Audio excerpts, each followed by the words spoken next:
we can achieve nothing without paying the price. Now, what is that price?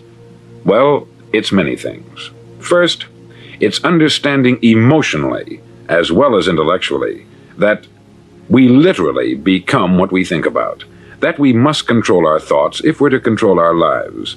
It's understanding fully that, as ye sow, so shall ye reap. Secondly, it's cutting away all the fetters from the mind and permitting it to soar as it was divinely designed to do. It's the realization that your limitations are self-imposed, and that the opportunities for you today are enormous beyond belief. It's rising above narrow-minded pettiness and prejudice.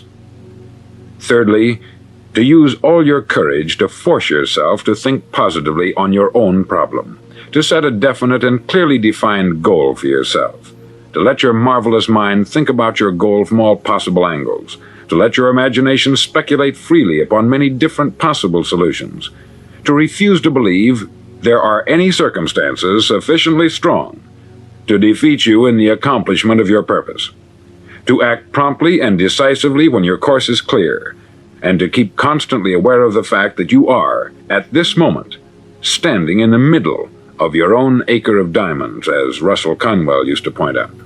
Fourth, save at least 10% of what you earn. It's also remembering that no matter what your present job, it has enormous possibilities if you're willing to pay the price. Now let's just go over the important points in the price each of us must pay to achieve the wonderful life that can be ours. It is, of course, worth any price. 1. You will become what you think about. 2. Remember the word imagination. Let your mind soar. 3. Courage. Concentrate on your goal every day. 4. Save 10% of what you earn. And action. Ideas are worthless unless we act on them. There are two things that may be said of everyone. Each of us wants something, and each of us is afraid of something. I want you to write on a card what it is you want more than anything else. It may be more money. Perhaps you'd like to double your income or make a specific amount of money. It may be a beautiful home.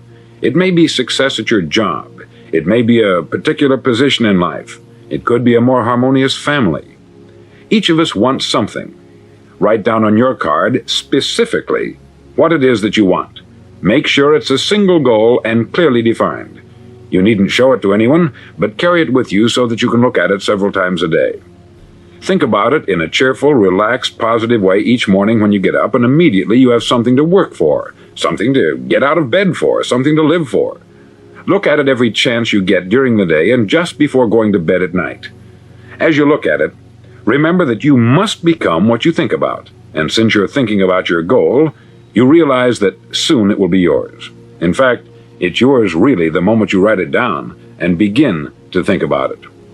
Look at the abundance all around you as you go about your daily business. You have as much right to this abundance as any other living creature. It's yours for the asking. Now we come to the difficult part. Difficult because it means the formation of what is probably a brand new habit, and new habits are not easily formed. Once formed, however, it'll follow you for the rest of your life. Stop thinking about what it is you fear. Each time a fearful or negative thought comes into your consciousness, replace it with a mental picture of your positive and worthwhile goal. There will come times when you will feel like giving up. It's easier for a human being to think negatively than positively. That's why only 5% is successful. You must begin now to place yourself in that group. For 30 days, you must take control of your mind. It will think only about what you permit it to think. Each day for this 30-day test, do more than you have to do. In addition to maintaining a cheerful, positive outlook, give of yourself more than you've ever done before. Do this knowing that your returns in life must be in direct proportion to what you give. The moment you decide on a goal to work toward, you're immediately a successful person. You're then in that rare and successful category of people who know where they're going. Out of every 100 people, you belong to the top 5. Don't concern yourself too much with how you're going to achieve your goal. Leave that completely to a power greater than yourself. All you have to do is know where you're going. The answers will come to you of their own accord. Ask and it shall be given you. Seek, and ye shall find. Knock, and it shall be opened unto you. For every one that asketh receiveth, and he that seeketh findeth, and to him that knocketh it shall be opened. It's as marvelous and as simple as that. In fact, it's so simple that in our seemingly complicated world it's difficult for an adult to understand that all he needs is a purpose and faith. For 30 days, do your best. If you're a salesman, go at it as you've never done before, not in hectic fashion, but with the calm, cheerful assurance that time well spent will give you the abundance in return you deserve and want.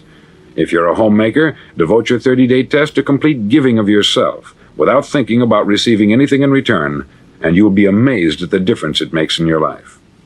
No matter what your job, do it as you've never done it before for 30 days. And if you've kept your goal before you every day, you'll wonder and marvel at this new life you've found. Dorothea Brand, outstanding editor and writer, discovered it for herself and tells about it in her fine book, Wake Up and Live. Her entire philosophy is reduced to the words, act as though it were impossible to fail. She made her own test, with sincerity and faith, and her entire life was changed to one of overwhelming success. Now you make your test for 30 full days. Don't start your test until you've made up your mind to stick with it. You see, by being persistent, you're demonstrating faith. Persistence is simply another word for faith. If you didn't have faith, you would never persist. If you should fail during your first 30 days, by that I mean suddenly find yourself overwhelmed by negative thoughts, you've got to start over again from that point and go 30 more days. Gradually, your new habit will form until you find yourself one of that wonderful minority to whom virtually nothing is impossible. Don't forget the card. It's vitally important as you begin this new way of living. On one side of the card, write your goal, whatever it may be. On the other side, write the words we've quoted from the Sermon on the Mount. Ask, and it shall be given you. Seek, and ye shall find. Knock, and it shall be opened unto you. In your spare time during your test period, read books that will help you. Inspirational books like the Bible, Dorothea Brand's Wake Up and Live, The Magic of Believing by Claude Bristol, Think and Grow Rich by Napoleon Hill, and other books that instruct and inspire. Nothing great was ever accomplished without inspiration. See that during these crucial first 30 days, your own inspiration is kept at a peak. Above all, don't worry. Worry brings fear, and fear is crippling. The only thing that can cause you to worry during your test is trying to do it all yourself. Know that all you have to do is hold your goal before you. Everything else will take care of itself. Remember also to keep calm and cheerful. Calm and cheerful. Don't let petty things annoy you and get you off course. Now, since making this test is difficult, some may say, well, why should I bother? Well, look at the alternative. No one wants to be a failure. No one really wants to be a mediocre individual. No one wants a life constantly filled with worry, fear, and frustration. Therefore, remember that you must reap that which you sow. If you sow negative thoughts, your life will be filled with negative things. If you sow positive thoughts, your life will be cheerful, successful, and positive. Now, gradually, you will have a tendency to forget what you've heard on this record. Play it often. Keep reminding yourself of what you must do to form this new habit. Gather your whole family about and listen to what's been said here at regular intervals. You know, most men will tell you that they want to make money without understanding the law. The only people who make money work in the mint. The rest of us must earn money. This is what causes those who keep looking for something for nothing or a free ride to fail in life. The only way to earn money is by providing people with services or products which are needed and useful. We exchange our product or service for the other man's money. Therefore, the law is that our financial return will be in direct proportion to our service. Success is not the result of making money. Making money is the result of success. And success is in direct proportion to our service.